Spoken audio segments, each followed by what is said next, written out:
Welcome to Reclaim, a podcast for women, by women, on conversations that matter. I am your host, Thais Sky, international speaker, teacher, and a certified life coach currently working to become a licensed psychotherapist in the state of California. Join me here every week as I offer thoughts and interviews on what it means to reclaim your humanness in this messy world.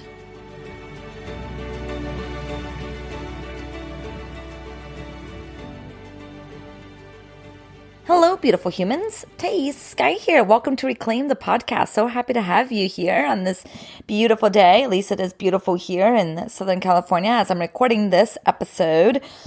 I am just, I'm feeling really full right now. I led my closing ceremony for the 8th cohort of Worthy Women Rise, and I am just feeling so overwhelmed, heart bursting with love for the women who have joined me for this past 5-month journey. Worthiness season is coming up, y'all. And by worthiness season, I mean doors are soon to be opening for my 9th cohort of Worthy Women Rise. In a couple weeks, doors are opening, and that means that I'm going to be talking about worth a lot more over the coming weeks because, well, it's one of the core things that I talk about in Worthy Women Rise, right, is this concept of the worthiness wound. And also because I deeply believe that worthiness is key. I mean, truly feeling worthy in the world. The process of feeling worthy in the world is really the process of self-actualization. And the way that I teach this material is through a lens of integrating our shadows, of examining the shadows, of looking at the areas of our lives that we have pushed aside and we reclaim it into our fullness so that we can be more expressed, be more confident, be more willing to have the difficult conversations, feel more unshakable, unapologetic in our bodies, in our lives. I mean, this shit is so good. Gosh, I've been leading Worthy Women Rise for so many years now. And I'm going to just put it out there. You know, this program is the only self-development program you will need.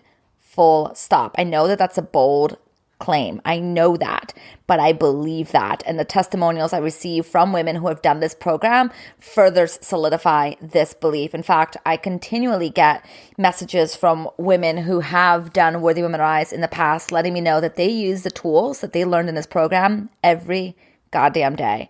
That's what I'm talking about. This program is extremely effective. It's honed into a zone of genius that is accessible to every single woman, truly to support them in their unfolding process. I love it, obviously. I love this program. I can't wait for doors to officially open. If you're interested in getting more information about Worthy Women Rise, you can go to worthywomenrise.com. You can get on the wait list. You will find a surprise treat there. I'm very excited about this next cohort, as you can tell.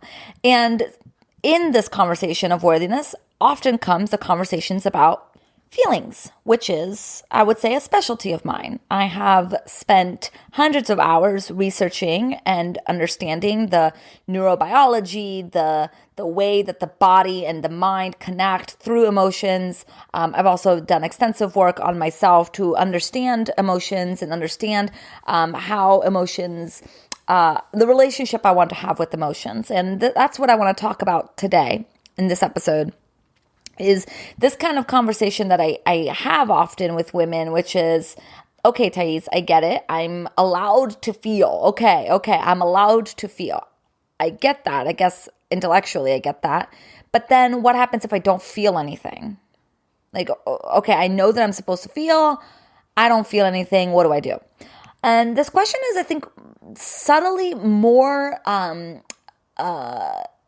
I think more of us can relate to this question, more relatable than what we may initially think, because, you know, the more work I have done on myself, the more I've begun to understand that there are certain dynamics, there are certain experiences, there are certain relationships, there's certain things that happen that are deeply connected to feelings that from childhood that come up now. For example, feelings of abandonment, of loss, of endings, of changes.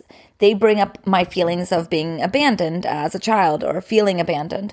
And that's important for me to know. That connection right there has taken so many years to cultivate, that, the unconscious doesn't know the difference when someone kind of like when our partner leaves us for a business trip for a week and being left.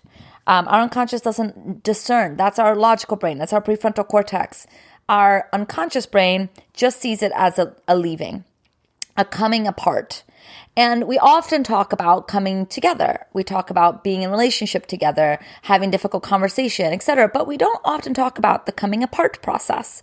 And for me, I've become really aware of how sensitive I am to the coming apart process, to the moments where the conversation has ended, or the interaction has ended, or a friendship has ended, or a relationship, a significant relationship has ended.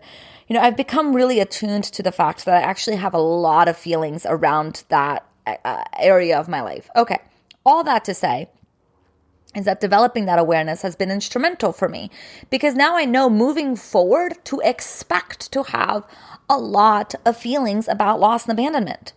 Here's the thing, right? We think that with insight and with awareness and this whole idea of we are allowed to feel our feelings, that means that if we accept our feelings, then we won't have to feel in the future. Right? That's kind of like the unconscious desire. We are trying so hard to process our feelings now so that we don't have feelings about this later. I think in many ways feel like we're failing in some way if we have feelings about this later. But the fact of the matter is there's always a different level that we get to explore. And just because you feel like you've processed it fully now doesn't mean that you won't necessarily have feelings about it later. You're allowed to have feelings no matter when they come. And so I know for me personally that I'm going to have feelings about the coming apart process. Now, will it be as maybe overwhelming? Will it debilitate me? Will it lead me into a spiral of unconscious defenses? Will I binge eat and binge numb and do all those things? Maybe not. Maybe as I've been cultivating this work, I no longer need those defenses to support me and protect me from those hard feelings. However, I don't know. I don't know what's going to happen in the future, but I trust that whatever I feel in the future, I'm going to be able to handle. Okay, so one more layer I want to add to this. Growing up personally for me, I was raised with this idea that adults aren't supposed to feel much. Like, to be an adult, if you've cultivated the skills of adulthood, if you've really worked on your maturity, then that means that you don't really feel anything. Because feeling is unproductive. It gets in the way of our work. It's not helpful. It just causes a mess of things, right? That's what I was indoctrinated to believe as I was growing up. Feelings are messy. They don't really have space. And that message meant to me that as big things were happening around me in my life, I wasn't really supposed to have feelings about those things because I wanted to be an adult. I wanted to be mature. And so I stuffed down all of my feelings, or as much as I could anyway. I did the best that I could to minimize how I felt, to try to make sense of the fact that my parents actually weren't communicating to me a lot of their emotions. And so I was left to hold a lot of my emotions all by myself, which is very overwhelming. And so one of the ways that I learned to deal with it was suppressing it. Okay, so let's put those two things together. Abandonment loss brings up a lot for me, and also abandonment to loss in childhood wasn't processed in a way that allowed me to make sense of what was happening. So I learned to suppress my feelings around abandonment and loss to make it's fine. It's not a big deal. I'm used to it. It doesn't hurt anymore. Whatever. If you want to leave, you can leave. That type of attitude is how I learned to deal with the fact that leaving actually brings up a tremendous amount of pain. So now, as I've learned that abandonment and loss actually bring up a lot of feelings for me, and I actually have an extensive amount of awareness of how much the coming apart process elicits feelings for me, whenever I have an experience of coming apart, let's say I'm traveling somewhere, or I'm moving, or an experience is ending, and I don't have any feelings about it, that's a red flag for me, because I know I have a lot of feelings around it. And so what I usually do in those cases is I make a lot of space to not have those feelings. What I mean by that is to give myself space to address the fact that I don't feel a lot. I give myself space to be with the non-feelings. And as I continue to let myself feel safe in the fact that right now I'm kind of numbing out and not really feeling anything, the feelings start to come out. Does that make sense? So if you are one of those people that are like, okay, Thais, I get it. We're allowed to feel our feelings, but I don't feel anything. Well, one of the ways that we can cultivate a different relationship with our feelings, right, particularly if we've been accustomed to numbing out, is to give ourselves space, to not be doing anything, to just be with ourselves, to see what's happening here. If we are constantly listening to TV and radio and podcasts and books and conversations and all the things, and we never really let ourselves have space to just be with ourselves, well, then of course, we're not really going to know how we're feeling. This is especially true if we've learned to dissociate from our bodies, to disconnect from our bodies, whether it's lower T or capital T trauma or complex trauma. There's so many reasons why it was easier to disconnect from our feelings than to feel them.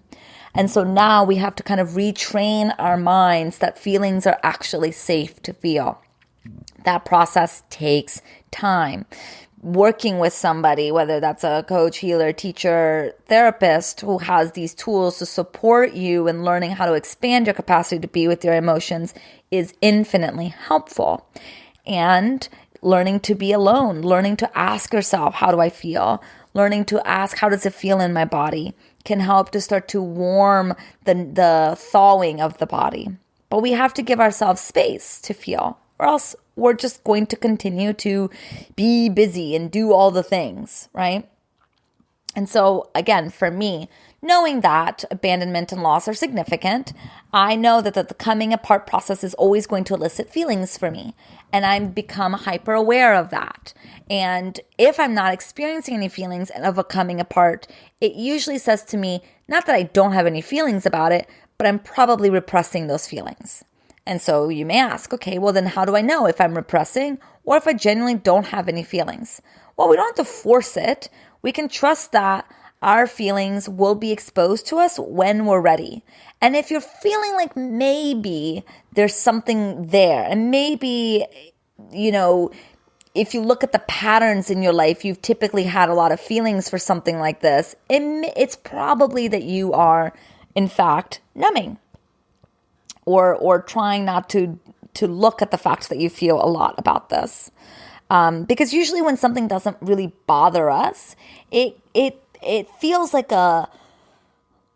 things flow. Things feel like we're in movement. Rather, when we are blocked, when we are shut off, when we refuse to think about it, when talking about it activates us, when we're feeling triggered, those are usually signs that there's actually something going on underneath the surface. If we're feeling on edge, if we're feeling extremely sensitive, even if it's something completely irrelevant, that's a sign that there may be something going on underneath. Giving ourselves space to journal,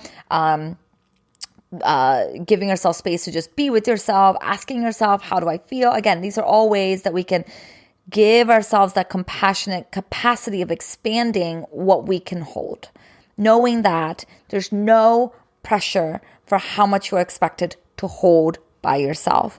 Emotions can be really overwhelming, and we have to give ourselves a lot of credit for the fact that we're doing the best that we can.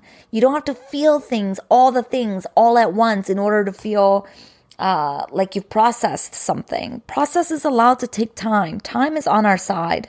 Just trust your process, continue to lean into how you're feeling, and know that you can't go wrong in this. As long as you continue to show up for yourself, you cannot go wrong.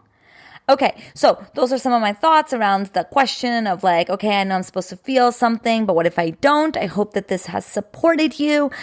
You are welcome to reach out to me on Instagram at I am Thais Sky and let me know how this resonated with you. I am endlessly in love with this podcast and with all of you listeners. Thank you for being here with me, and I will catch you next week. Thank you for listening to Reclaim the Podcast. This podcast represents the opinions of Thais Sky and her guests to the show. The content of this podcast are for informational and educational purposes only and is not intended to be a substitute for professional psychological, psychiatric, or medical advice, diagnosis, or treatment. Always seek the advice of your physician or other qualified mental health provider with any questions you may have regarding a medical condition or mental disorder.